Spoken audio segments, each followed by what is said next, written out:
scouting today and just kind of picking some trees. This is one of the areas that I had scouted a couple months ago, or I guess it was back in the spring, but coming in, picking out trees, and then if I can, see what trees have acorns in them. A lot of these areas don't have white oaks or red oaks, or because they've been logged in the past, and so you got a lot of pine or hickory or different kind of trees like that, but not necessarily white oak. You got maple and things like that. So just checking some of the spots and picking out trees and seeing which trees have acorns on them, if any of them. I know 3 years ago, we had 0 acorns. So just kind of spot checking a few places. Some of these places, like this, has got a bunch of mountain laurel in it. You got mountain laurel down around the end. You got privet and things like that growing. And then you can see right here how there's a change. And so this kind of makes the edge like a transition. And this right here where there's nothing, the canopy's closed. There's nothing down here. And then you can see this, all that green out there. You got an opening in the canopy over in this area. And so sometimes that'll make an edge. So I like to check those spots. It could have been from a storm, a tornado, or just strong winds, or pine beetles. But sometimes they'll make an opening. This one's pretty small. It looks like it wraps around down, but it makes an edge, kind of, if you will. So I'm not far from where that, where that line was, a little transition line. It was kind of up here where that opening was. And I just kind of walked the edge of it, and some of this laurel, when it gets higher like this, and it just kind of bushes out and it gets a little canopy, it blocks out the sun from coming down, and so it makes those openings like that. And if I had to guess with the bucks, like when their antlers are still in velvet, this is kind of easier to walk through, than some of the thick tangles and things like that. So there was a kind of a little trail that came down and came through. There's a bed right here. It's not a huge bed, but you can see they got their back kind of up against this sapling here. It's not as big as some of the other ones we found, but they're facing downhill, and they can see, if anything's coming this way, and if they do have a wind to back situation, then they can kind of smell, anything that's coming toward their back, and then they're looking downhill. And a lot of the beds I found today are kind of on the same elevation line, and this one's kind of in line with those other ones as far as the elevation goes. It seems like they usually want some kind of advantage, whether it's been able to see, smell, or hear. A lot of times I don't find them up in the middle of something they can't get out of.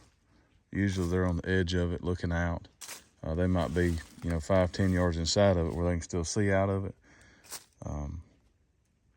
But this one's got a good spot. It looks like a younger deer, so if they keep that up, they'll probably make it to old age.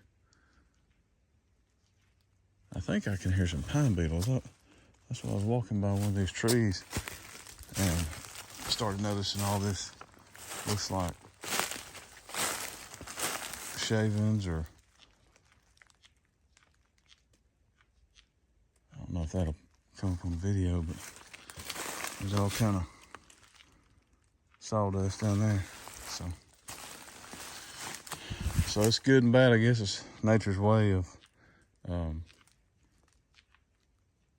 getting some of these pines out of here, and then it'll create an opening. You know, you'll have new growth on the ground. It'll get thicker whenever these trees fall, and it'll give more food, more growth for the wildlife, and create a thicket in a year or so.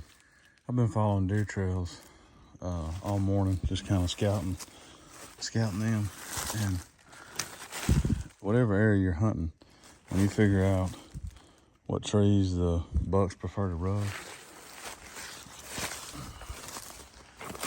you kind of know what to look for.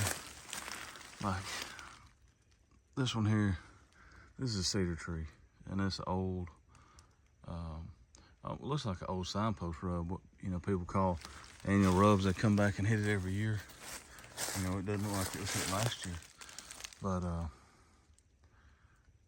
it looks like an old signpost rub. And this trail, I feel like this trail is still being used. I mean, you can see that rotted log right over here where they've been walking across it. And this trail, I came up from down here, but walking this trail, I saw this old signpost rub, and they may not come through and hit it again this year, but if I had to guess, that log that's laying right here was here when that signpost was hit. That's been there for a long time, and they probably just kind of skirted around the edge of it. And in my area, they like cedars and beech trees. And so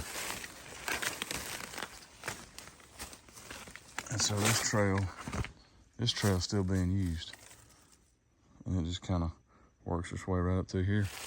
It comes down by these blowdowns, and so once you figure out the trees the bucks prefer to rub, then you can kind of keep an eye out for them, and you can either just look over at them or just kind of ease over that way and just see if there's any activity on them, because sometimes there's not, but if you know what type of tree to look for, it can save you some steps.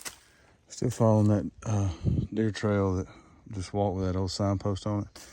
So I was following the trail, and I think sometimes there's some scat down there. I think sometimes the bucks favor the more open areas when they're in velvet.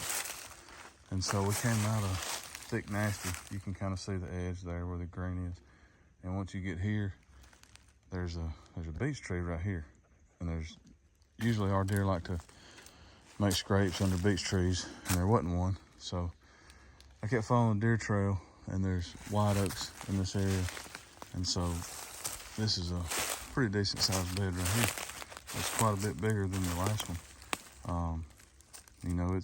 It's probably the length of my walking stick, maybe a little longer. But this area is open. It's open compared to the other surrounding thickets. So it may be easier for those bucks to kind of, until they get hard horn, to skirt some of these more open areas while they're in velvet. But that's a nice sized bed, and the way he's laying, again, this guy's back towards the top of the ridge, and he's laying here and he's looking down, and he's kind of got, that edge in front of him there, and I can feel the wind hitting me, and in the back of the neck right now. So, he'd see what's down below him, anything coming down through there or walking that edge, and then he can, today, he can smell anything coming from behind him. So, pretty good setup. I wish there was a scrape in here from last year, some licking branches, but I don't see any. But I'm gonna mark this. I'm gonna check these white oaks, see if they got any acorns on them. Might be a spot to come back and give it a go at bow season. Because I don't see any other beds around here, smaller beds.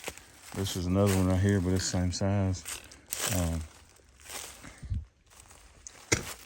I don't see any small beds, so I think it's probably a buck. Usually the does, if it's a doe or a doe group, there'll be multiple beds, and you'll have different size beds because you got different, you may have younger does with them, but those are the same size. They could have just got up and walked over and shifted.